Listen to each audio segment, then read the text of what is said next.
The situation is this. Somebody's on an H-1B.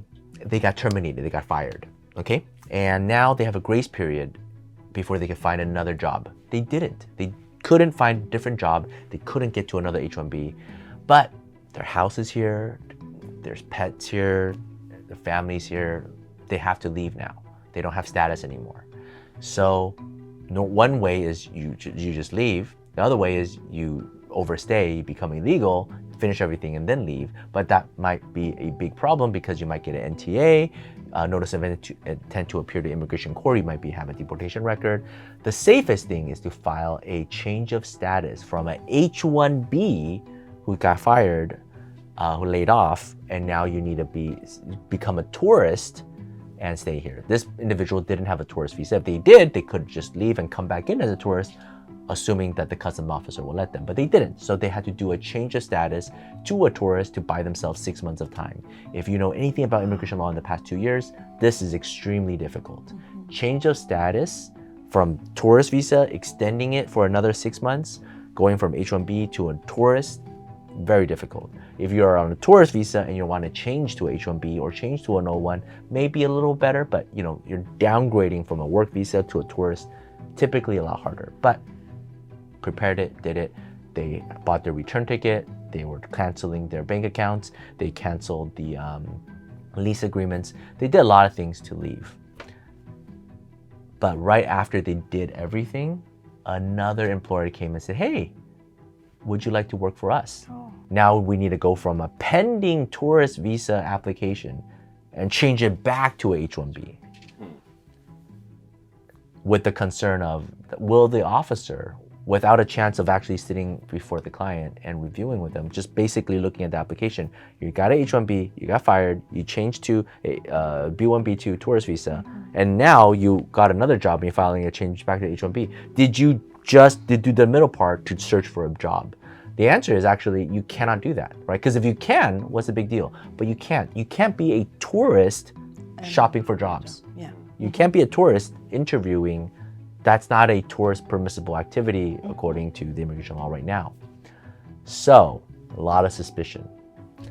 Our case got approved. It was really hard. We did this thing. We obviously proved the time and date when the lease was canceled, the car was sold, the bank accounts were closed, the plane ticket was purchased, text messages with friends and family, like that was set in stone. That was a plan. New employer comes knocking. We got the new employer to prepare the entire H-1B application, and on top of that, write an affidavit saying, this is what happened at our company. Somebody left. We needed an individual. We needed them we need a place to fill. We found this individual, and we reached out to them. We didn't know their situation. We thought they were still on H-1B. We didn't know, but now that this is in a situation, we want to say that they did not have an intent to shop for a job. We got that. We submitted everything. Fingers crossed. We did not know if we're going to get a request for evidence, if this case was going to get denied. It was the first time doing something like this in this administration at this time, because the discretion for change of status memo just came out last year. It's a very difficult thing. We tried our best, and the case got approved. And this is one of those things where you just never know, right? I think this is one of those situations where if you ask 100 attorneys, probably most people will say it's very difficult. Who would know? We didn't know. Nobody really actually has the answer. But the truth is the truth, and you prepare it well and explain it, and you hope that they're on the other side of the mailbox. The officer who gets the case flips through it, sees the things. Now, if we just submitted one document, if we just submitted, here's my plane ticket, I was planning on leaving and I didn't, will the officer believe you or not? Maybe, maybe not. But we went way above and beyond and showed all of these things. That's why I said the 15 things. You give them so much that it is impossible to doubt you. And the case got approved. And now they're able to continue to work and stay in the US. That's huge, right? Or else they go back. If they had to apply for H-1B outside, that would be 100,000, right? More. So, that's one of those things where it's just like, that's amazing. Good job, Grace. It is. It is super amazing. And Yeah. then good thing the client documented everything, right? Yeah.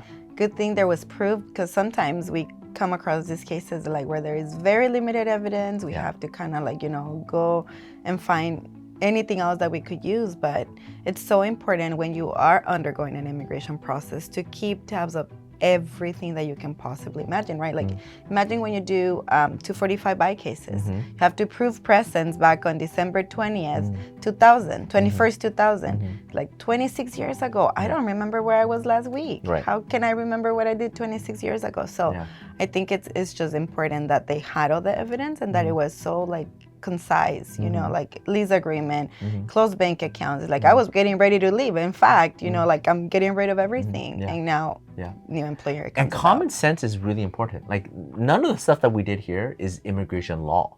It's just common sense. Well, if you really planned on leaving, what are you going to do with all this stuff? And what was your plans and text messages? So I just always pretend I'm an officer and I ask myself that question, and what do I want to see? And then I ask the clients that, and then they prepare everything. I'm like, okay, do I feel like it's good enough? Probably. And I just challenge the clients to always kind of give more. And then once we get everything as much as we can, then we kind of make the argument, right?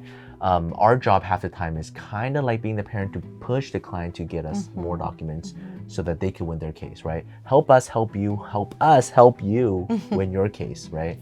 We're not magicians. We can't just say, this person is approvable, stamp it, and we approve it. We're not the government, but we're zealously advocating for you, right? Rooting for you, but you need to be able to get us documents.